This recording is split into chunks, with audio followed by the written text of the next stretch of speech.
ಪ್ರಿಯ madam ಅವರೇ ನೋಡಿ, producers ಗಳು ಬದುಕಿದ್ರೇನೆ ಅಂದ್ರೆ ಅವರಿಗೆ ಸರ್ವೈವ್ ಆಗುವಂತಹ ವಾತಾವರಣ ಇದ್ರೇನೆ ಹೊಸ ಸಿನಿಮಾಗಳು ಬರೋದು. ಈಗ ಟಿಕೆಟ್ ಅವರೇ ಹೇಳ್ದ ಹಾಗೆ ಟಿಕೆಟ್ ಕೂಡ ಆದಾಯದ ಒಂದು ಮೂಲ ಆದಾಗ ಅಲ್ಲೂ ನೀವು ಕತ್ರಿ ಹಾಕ್ಲಿಕ್ಕೆ ಹೊರಟ್ರಿ ಅಂತಂದ್ರೆ ಪ್ರೊಡ್ಯೂಸರ್ಗಳು ಆಲ್ರೆಡಿ ಹೊರೆಯಲ್ಲಿರುವವರು ಬದುಕೋದು ಹೇಗೆ ಅನ್ನೋ ಪ್ರಶ್ನೆ ಬಂದ್ಬಿಡುತ್ತೆ. ಇಲ್ಲ, ಕತ್ರಿ ಹಾಕೋ ವಿಚಾರ ಅಲ್ಲ. ಇವಾಗಿರೋ ಎಂಟರ್ಟೈನ್ಮೆಂಟ್ಗಳು ಇವಾಗ ಅವ್ರು ಏನ್ ಮಾತಾಡಿದ್ರು, ನಾವು ಅದನ್ನ ಚಲನಚಿತ್ರದ ಮುಖಾಂತರ ನಾವು ಒಂದು ಮೆಸೇಜ್ ಹೇಳ್ಬೋದು. ಕೆಲವು ಟಿವಿ ಮಾಧ್ಯಮ ಮುಖಾಂತರ ಫ್ರೀಯಾಗಿ ಇವತ್ತು ಮೆಸೇಜ್ಗಳಾಗ್ಲಿ ಇನ್ನೊಂದಾಗ್ಲಿ ಒಳ್ಳೊಳ್ಳೆ ಸಿನಿಮಾಗಳಾಗ್ಲಿ ಎಲ್ಲಾ ಸಿಗ್ತಾ ಇದೆ. ಅದನ್ನ ಥಿಯೇಟರ್ಗೆ ದುಡ್ಡು ಕೊಟ್ಟು ಬಂದು ಜನ ನೋಡ್ಬೇಕು. ಇವಾಗ ಏನಾಗತ್ತಂದ್ರೆ ಈಗ ಥಿಯೇಟರ್ಗೆ ಬರ್ತಾ ಇರೋದೇ ಕಮ್ಮಿ. ಇಲ್ಲಿ ನಮ್ ಬ್ಯಾಂಗ್ಳೂರಲ್ಲಂತೂ ಸ್ಪೆಷಲಿ ಬೇರೆ ಹೊರ ರಾಜ್ಯಗಳ ಬೇರೆ ಭಾಷೆಗಳ ಚಿತ್ರಗಳು ರಿಲೀಸ್ ಆಗ್ತಾ ಇರೋದೇ ಜಾಸ್ತಿ. ಅದ್ರ ಹಾವಳಿ ಜೊತೆಗೆ ನಮ್ ಕನ್ನಡ ಸಿನಿಮಾಗಳು ಫೈಟ್ ಮಾಡ್ಬೇಕು. ಅಲ್ಲಿ ಕೂಡ ನಾವು ಪ್ರೊಡ್ಯೂಸರ್ಸ್ಗೆ ತೊಂದರೆ ಆಗ್ತಾ ಇದೆ. ಇದ್ರ ಜೊತೆಗೆ ಥಿಯೇಟರ್ದು ನಮ್ಗೆ ರೆಂಟು ಓಕೆ, ಜೊತೆಗೆ ಥಿಯೇಟರ್ ಬಾಡಿಗೆ, ನಮ್ದು ಟಿಕೆಟ್ ರೇಟು ಎಲ್ಲ ಸೇರ್ಕೊಂಡ್ರೆ ಪ್ರೊಡ್ಯೂಸರ್ ಎಲ್ಲಿ ಹೋಗ್ತಾನೆ? ಹಾಕಿರೋ ದುಡ್ಡು ಎಲ್ಲಿ ಬರುತ್ತೆ? ಇವಾಗ ಯುವ ನಿರ್ದೇಶಕರಾಗ್ಲಿ ಯುವ ನಿರ್ಮಾಪಕರುಗಳಾಗ್ಲಿ ಇವತ್ತಿನ ಬೆಳವಣಿಗೆ, ಕನ್ನಡ ಚಿತ್ರರಂಗದ ಬೆಳವಣಿಗೆ ಎಲ್ಲಿ ಹೋಗ್ತಾ ಇದೆ? ಎಷ್ಟು ಸಿನಿಮಾಗಳು ಮಾಡೋರೆ ಕಮ್ಮಿ ಆಗಿದ್ದಾರೆ ಇವಾಗ. ಮುಂಚೆ ತರ ಸಿನಿಮಾಗಳು ಮಾಡ್ತಾ ಇಲ್ಲ, ಮುಂಚೆ ತರ ಇಲ್ವೂ ಇಲ್ಲ ಇವಾಗ ಅಲ್ವಾ? ಸಿನಿಮಾ ಮಾಡೋರೆ ಕಮ್ಮಿ ಆಗಿದ್ದಾರೆ. ಅಂತದ್ರಲ್ಲಿ ಇವೆಲ್ಲ ರೂಲ್ಸ್ ಗಳು ಏನಕ್ಕೆ? ಇವಾಗ 200 ರೂಪೀಸ್ ಇಂದ ಏನ್ ಪ್ಲಸ್ ಆಗುತ್ತೆ ಅಂದ್ರೆ ಥಿಯೇಟರ್ಗೆ ಬರೋರು ಜನ ಜಾಸ್ತಿ ಆಗ್ತಾರೆ. ಇವಾಗ ಹಳೆ ಕಾಲದಲ್ಲಿ ರಾಜ್ಕುಮಾರ್ ಅವರು ಸಿನಿಮಾಗಳೆಲ್ಲ ಓಡ್ಬೇಕಾದ್ರೆ ಬಂಗಾರದ ಮನುಷ್ಯ ಆಗ್ಲಿ ಸಾಕಷ್ಟು ಎಕ್ಸಾಂಪಲ್ಸ್ ಇದೆ ಬಿಡಿ. ಅವ್ರದೆಲ್ಲ ಸಿನಿಮಾ ಅವಾಗ 100-150 ರೂಪಾಯಿ ಟಿಕೆಟ್ಗಳಿತ್ತು. ಅವಾಗ ಜನ ಥಿಯೇಟರ್ಗೆ ಬಂದು ನೋಡಿಲ್ವಾ? ಎಲ್ಲಾ ಸಿನಿಮಾಗಳು ಚೆನ್ನಾಗೇ ಹೋಗಿದೆ ಅಲ್ವಾ?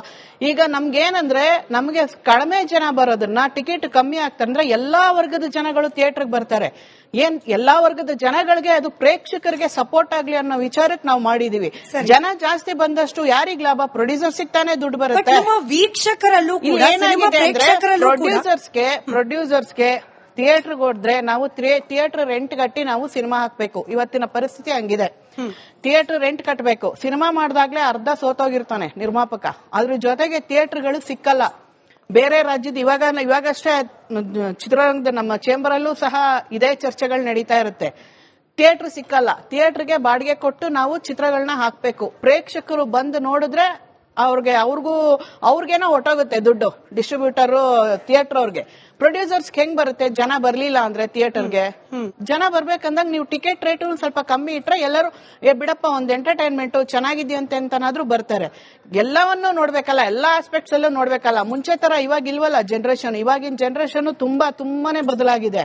ಅವಾಗ್ಲೇ ಹೇಳ್ದಂಗೆ ಎಲ್ಲ ಫ್ರೀಯಾಗಿ ಸಿಗ್ತಾ ಇರ್ಬೇಕಾರೆ ದುಡ್ಡು ಕೊಟ್ಟು ನೋಡೋ ಅಂತದ್ದೇನಪ್ಪ, ಇನ್ನೊಂದ್ ಸ್ವಲ್ಪ ಜನ ಹೋದ್ರೆ OTT ಬರುತ್ತೆ ಸಿನಿಮಾ ಅನ್ನೋ ಕಾನ್ಸೆಪ್ಟ್ ಎಲ್ಲಾ ಫ್ಯಾಮಿಲಿಲೂ ಇದೆ ಇವಾಗ.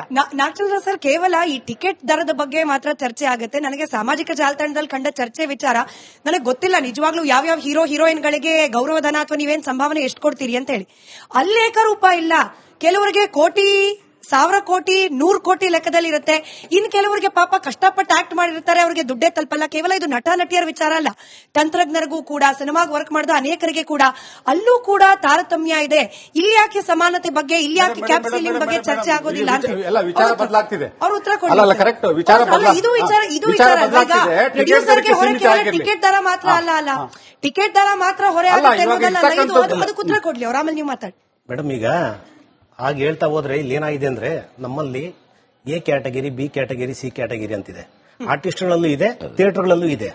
ಈಗ ಏನಾಗಿದೆ ಅಂದ್ರೆ ಈಗ ನೋಡಿ, ಈಗ ಉದಾಹರಣೆ ಕಾಂತಾರ ಸಿನಿಮಾ ಮಾಡಿದ್ದಾರೆ ಅಂತ ಹೇಳಿ, ಈಗ ಅವ್ರು ಎಷ್ಟು ತಗೊಂಡಿದ್ದಾರೆ ಏನ್ ಕೊಟ್ಟಿದ್ದಾರೆ ನಮ್ಗೆ ಬೇಕಾಗಿಲ್ಲ ಅದು. ಬಟ್ ಏನಂದ್ರೆ ಯೂಸ್ ಏನಂದ್ರೆ ಸಿಕ್ಕಾಪಟ್ಟೆ ಖರ್ಚು ಮಾಡಿದ್ದಾರೆ ಸಿನಿಮಾ.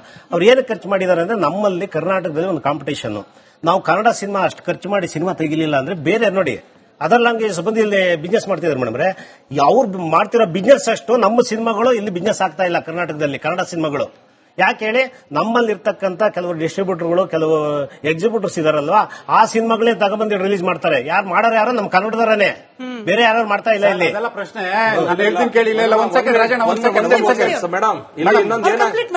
ಕಂಪ್ಲೀಟ್ ಮಾಡಿ. ಹೀಗೆ ಇರೋದ್ರಿಂದ ಈಗ ನಾವು ಅದನ್ನ ಮೇಡಮ್ ಈಗ ಅವ್ರು ಅಷ್ಟ ಗೊತ್ತಾರೆ ಇವ್ರು ಇಷ್ಟ ಗೊತ್ತಾರೆ ಅನ್ನೋದು ನಾವೀಗ ಕುತ್ಕೊಂಡು ಸಮಸ್ಯೆ ಬಗೆಹರಕ್ಕಾಗಲ್ಲ. ಅದಕ್ಕೆ ಅಂತ ಕಲಾವಿದರ ಸಂಘ ಇದೆ, ಆ ಸಂಘದಲ್ಲಿ ಅವ್ರು ಕುತ್ಕೊಂಡು ಯೋಚನೆ ಮಾಡಬೇಕು. ಮುಖ್ಯ ಅಲ್ಲ ಬಿಡಿ ಸರ್, ಇಲ್ಲಿ ವೈಯಕ್ತಿಕ ವಿಚಾರಗಳು ಮುಖ್ಯ ಅಲ್ಲ. ನಿಮ್ಗೆ ಪ್ರಶ್ನೆ ಪ್ರಿಯಾ ಮೇಡಮ್ ಹೇಳಿದ್ದು ಅಥವಾ ಯಾರೆಲ್ಲ 200 ರೂಪಾಯಿ ಕ್ಯಾಪ್ ಸೀಲಿಂಗ್, ಅದೇ ಅದಕ್ಕೇನೆ ಪ್ರಶ್ನೆ ಕೇಳ್ತಿದ್ದೀನಿ.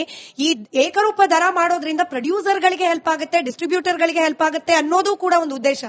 ಹಾಗಾದ್ರೆ ಯಾಕೆ ಈ ರೆನ್ಯುಮರೇಷನ್ ವಿಚಾರದಲ್ಲೂ ಕೂಡ ಮಾತಾಡಲ್ಲ? ಅದ್ರ ಬಗ್ಗೆ ಯಾಕೆ ಅದು ಧ್ವನಿ ಬರೋದಿಲ್ಲ? ಮಾತಾಡೋಣ, ಆ ಸಂದರ್ಭ ಬಂದಾಗ ಆಗ ಕೂಡ ಮಾತಾಡೋಣ. ಪ್ರೊಡ್ಯೂಸರ್ ಅಲ್ಲ, ಉಳಿಯೋದಲ್ವಾ? ಅಲ್ಲ, ಒಂದ್ ಹೇಳ್ತೀನಿ ಕೇಳಿ, ಒಂದ್ ಸೆಕೆಂಡ್ ಸರ್, ನಾನು ಮಾತಾಡ್ತೀನಿ. ನಾನು ಒಂದೇ ಅವ್ರು ಪಾಯಿಂಟ್ ಹೇಳ್ಬೇಕು, ನಾನು ಮರ್ತು ಅವ್ರ ಪಾಯಿಂಟ್. ಇಲ್ಲ, ಇಲ್ಲ, ಇಲ್ಲ, ಒಂದು ವಿಚಾರ ಬದಲಾಗಿದೆ. ಆರ್ಟಿಸ್ಟ್ ವಿಚಾರವಾಗಿ ಇವ್ರೊಂದ್ ಮಾತು ಹೇಳಿದ್ರು. ಇಲ್ಲ ಸರ್, ಒಂದ್ ನಿಮಿಷ, ಅವ್ರೊಂದ್ ಮಾತು ಹೇಳಿದ್ರು. ಕನ್ನಡದಲ್ಲಿ ನೀವು ಹೇಳಿದ್ರಲ್ಲ ಸರ್, ಪರಭಾಷೆ ಸಿನಿಮಾಗಳು ಇಷ್ಟು ಬರ್ತದೆ ಅಷ್ಟು ಬರ್ತದೆ. ತಪ್ಪು ತಿಳ್ಕೊಬೇಡಿ ಸರ್, ನಿಮ್ಗೆ ನೇರವಾಗಿ ಇಲ್ಲಿ ಹೇಳ್ತೀನಿ. ಇಷ್ಟೆಲ್ಲ ಅವಾಂತರಕ್ಕೆ ಕಾರಣನೇ ವಾಣಿಜ್ಯ ಮಂಡಳಿ ಸರ್. ಮೇಡಮ್, ವಾಣಿಜ್ಯ ಮಂಡಳಿ ಅಂತಂದ್ರೆ ಚಲನಚಿತ್ರ ರಂಗ ಅಲ್ಲ. ನಾವು ಹೇಳಿದ್ದೆ ಮಾತು, ನಾವು ಹೇಳಿದ್ದೆ ಆಟ ಅನ್ನೋ ತರ ಮಾಡ್ಕೊಂಡು. ಮೇಡಮ್, ಇದೇ ಕನ್ನಡದ ಹಲವಾರು ಚಿತ್ರಗಳು ಬೇರೆ ರಾಜ್ಯಗಳಲ್ಲಿ ಬಿಡುಗಡೆ ಆದ್ರೆ 10 ಶೋ ಕೊಡಲ್ಲ, ನಿಮ್ಗೆ 20 ಶೋ ಕೊಡಲ್ಲ. ನಾವು ಥಿಯೇಟರ್ ಲಿಸ್ಟ್ ಟ್ವಿಟ್ಟರ್ ಅಲ್ಲೋ ಇನ್ನೊಂದ್ ಕಡೆ ಹಾಕೋಬೇಕಾದ್ರೆ ನಮ್ಗೆ ಹೊಟ್ಟೆ ಉರಿತದೆ. ಇಲ್ಲಿ ಚಿತ್ರ ನೋಡಿ, ನೆನ್ನೆ ಯಾವುದೋ ಒಂದು ತೆಲುಗು ಚಿತ್ರ ಬಿಡುಗಡೆ ಆಗಿದೆ. ನಿನ್ನೆ ಶೋ ಇರೋದು, ನಿನ್ನೆ ಪ್ರಾರಂಭ ಆಗ್ಬೇಕಾಗಿರೋದು. ಹಿಂದಿನ ದಿನನೇ ಆಲ್ರೆಡಿ 20-30 ಶೋಗಳು ಮಾಡ್ಕೊಂಡು ಕೂತರು. ಯಾವುದೇ ಬೇರೆ ರಾಜ್ಯಗಳಲ್ಲೇ ಇಲ್ಲ. ನಿಮ್ ಕಣ್ಣು ಕಾಣಿಸ್ತಾ ಇಲ್ಲ ವಾಣಿಜ್ಯ ಮಂಡಳಿ ಕಣ್ಣಿಗೆ ಇದು ಎಲ್ಲ ಬೇರೆ ಅಲ್ಲ. ಇನ್ನೊಂದು ಎರಡನೇದು, ಬೇರೆ ಪರಭಾಷೆಯವ್ರನ್ನ ಯಾರನ್ನೋ ಕರ್ಕೊ ಬರ್ತಾರೆ ಹಾಡಾಡೋದಕ್ಕೆ. 1,50,00,000 ಖರ್ಚು ಮಾಡಿ. ನಮ್ಮವ್ರು ಇಲ್ವಾ ಮೇಡಮ್? ಇಲ್ಲಿ ನಮ್ಮಲ್ಲಿ ತಂತ್ರಜ್ಞರು ಇಲ್ವಾ? ನಮ್ಮಲ್ಲಿ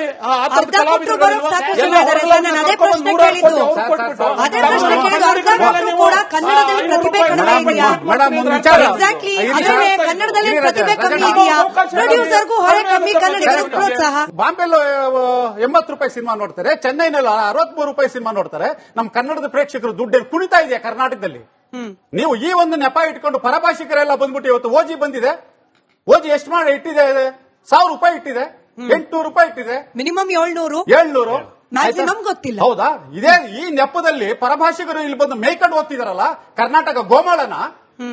ವಾಣಿಜ್ಯ ಮಂಡಳಿ ಬಗ್ಗೆ ಆಕ್ಷೇಪ ಪ್ರಿಯಾ ಮೇಡಮ್, ಅಂದ್ರೆ ಯಾವ ವಿಚಾರದ ಬಗ್ಗೆ ಆಕ್ಚುಲ್ ಫೋಕಸ್ ಮಾಡಬೇಕು ಅದನ್ನ ಬಿಟ್ಟು ಬೇರೆ ವಿಚಾರಗಳ ಕಡೆ ಗಮನ ಹೋಗ್ತಿದ್ಯಾ ಅಂತ ಹೇಳಿ. ವಾಣಿಜ್ಯ ಮಂಡಳಿ ಅಧ್ಯಕ್ಷರದೇ ಥಿಯೇಟರ್ ಇದೆಯಂತೆ. ಟಿಕೆಟ್ ಕೇಳಿ ಎಷ್ಟು ಅಂತ ನಾನು ಕೇಳಿದೆ ಸರ್, ಅದೇ ಥಿಯೇಟರ್ ಹೆಸರು ಹೇಳಿದ್ರೆ ಡಿಫಾಮೇಷನ್ ಅವ್ರದೇ 2 ಥಿಯೇಟರ್ ಇದೆಯಂತೆ. ಎಷ್ಟು ಕೊಡ್ತಾ ಇದಾರೆ ಟಿಕೆಟ್ ಅಂತ ಕೇಳಿ. ಸರಿಯಾಗಿ ಕನ್ನಡ ಮಾತಾಡಕ್ ಬರಲ್ಲ ಅವ್ರಿಗೆ. ಕೂಲಿ ಸಿನಿಮಾ ಬಂದಾಗ ಆ ಥಿಯೇಟರ್ ಅಲ್ಲೂ 800 ರೂಪಾಯಿ ಇತ್ತಂತೆ, ಅದು ಬೇರೆ ಪ್ರಶ್ನೆ. ಇಲ್ಲಿ ವಾಣಿಜ್ಯ ಮಂಡಳಿನ ದೂರದ್ರಿಂದ ಏನೂ ಆಗಲ್ಲ, ಮೇಡಮ್, ಏನು ಆಗಲ್ಲ ಸರ್. ವಾಣಿಜ್ಯ ಮಂಡಳಿ ಇಲ್ಲ, ಜನಮಾನಸದಲ್ಲಿ ಇಲ್ಲ, ಒಂದ್ ನಿಮಿಷ ಜನರು ಇವತ್ತು ಆಕ್ಷೇಪಣೆ ಇರೋದೇ ವಾಣಿಜ್ಯ ಮಂಡಳಿ ಮಾಡ್ತಾ ಇರೋದು. ಇಲ್ಲ ಸರ್, ವಾಣಿಜ್ಯ ಮಂಡಳಿಯಿಂದಲೇ ಇಷ್ಟೆಲ್ಲ ಪ್ರಾಬ್ಲಮ್ಗಳಾಗ್ತಾ ಇರೋದು. ಕರ್ನಾಟಕದಲ್ಲಿ ಈ ಮಟ್ಟಕ್ಕೆ ನಿಲ್ಲದ ಕಾರಣನೇ ಕನ್ನಡ ವಾಣಿಜ್ಯ ಚಿತ್ರಮಂಡಳಿ. ಇವರು ಕರೆಕ್ಟಾಗಿ ಇದ್ದಿದ್ದಿದ್ರೆ ಈ ಸಮಸ್ಯೆಗಳಾಗ್ತಿರ್ಲಿಲ್ಲ. ಸರಿ ಸರ್, ಉತ್ತರ ಕೊಡಿ. ಇದು ಪ್ರೇಕ್ಷಕರ ರೀತಿನಲ್ಲಿ ಅಥವಾ ಅವರು ಇಂಡಸ್ಟ್ರಿಯಲ್ಲಿ ಇಲ್ಲದೆ ಇರೋದ್ರಿಂದ ಅವ್ರಿಗೆ ಒಳಗೆ ಹೊರಗಿಂದ ಮಾತ್ರ ನೋಡಿದ್ದಾರೆ ಅವರು ವಾಣಿಜ್ಯ ಮಂಡಳಿನ. ಬಿಟ್ರೆ ವಾಣಿಜ್ಯ ಮಂಡಳಿನಲ್ಲಿ ಇತ್ತೀಚೆಗೆ ಏನೆಲ್ಲ ಬೆಳವಣಿಗೆಗಳಾಗ್ತಾ ಇದೆ, ಖಂಡಿತ ಆಗ್ತಾ ಇದೆ. ವಾಣಿಜ್ಯ ಮಂಡಳಿ ಒಂದನ್ನ ದೂರಕ್ಕಾಗಲ್ಲ. ಯಾಕೆ ಹೇಳ್ತಾ ಇದ್ದೇನೆ ಅಂದ್ರೆ, ವಾಣಿಜ್ಯ ಮಂಡಳಿ ಸಿಂಗಲ್ ಡಿಸಿಷನ್ಸ್ ಅಲ್ಲ.